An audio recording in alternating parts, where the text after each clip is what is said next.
Hi friends and family and whoever else is watching. I have a really sad book to share with you guys today. I am not really an emotional person. I think I've dealt with a lot of emotional experiences in the past.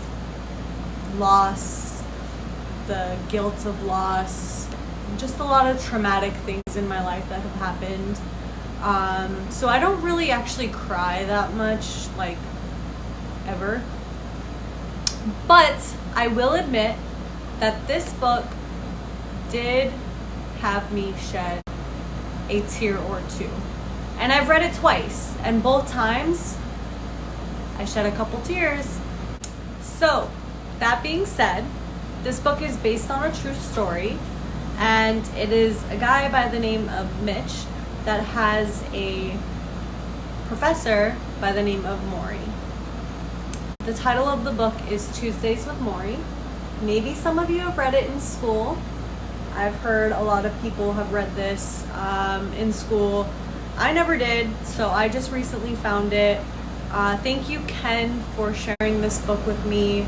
A really good friend of mine, and I'm really grateful for your recommendation. So as I said, the book is based on a true story, and there's two main characters. So you have Mitch and Morrie.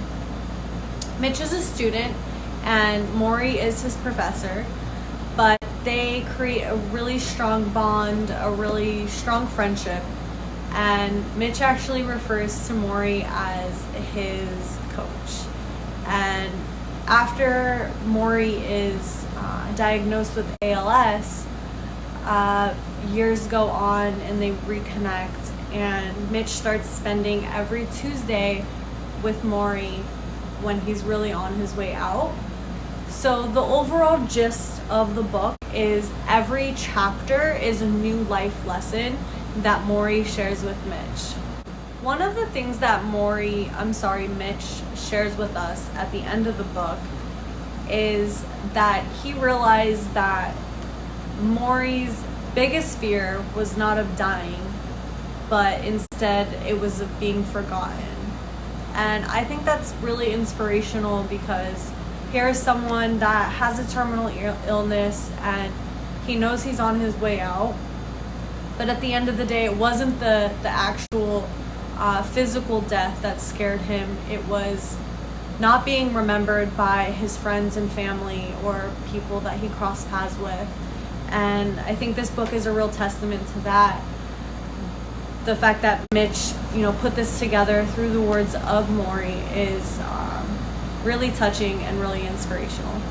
So reading these pages, you can really get a sense of who Morrie was. Really a pure, genuine soul that only cared about spreading light and love in the world. Even on his deathbed, he constantly wanted to help people. One of the things that he liked to say was that when you're taking, you're dying, but when you're giving, it makes him feel alive. And just a really beautiful person and a beautiful soul inside and out. And reading these pages made me feel like I got to know someone that really was unique and inspirational in his own way. One of the main things that Morrie talks about in one of the chapters, but it's really shown throughout the chapters, is he tells us to devote ourselves to loving others, devote ourselves to our community, devote ourselves to stuff that gives us meaning and purpose in life. And I find that just so touching and so inspirational, because when you're devoting yourself to giving and to loving others and to your community, things will always come back for you tenfold. But when you're so devoted and only motivated by stuff that's going to make you better, that's a losing battle that the wheel can just keep spinning on. In our society and in this world, really, we're so influenced by the media and by the next best thing. But when we're so focused on, having the best and being the best, there's always going to be someone to look down on you. And there will always be someone better than you. There will always be someone richer. There will always be, you're just always going to be chasing that battle.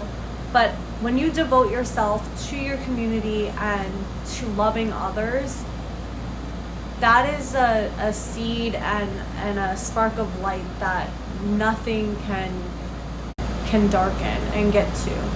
So my quote for you guys today is directly from the words of Morrie. Love is how you stay alive, even after you're dead. Good night, y'all.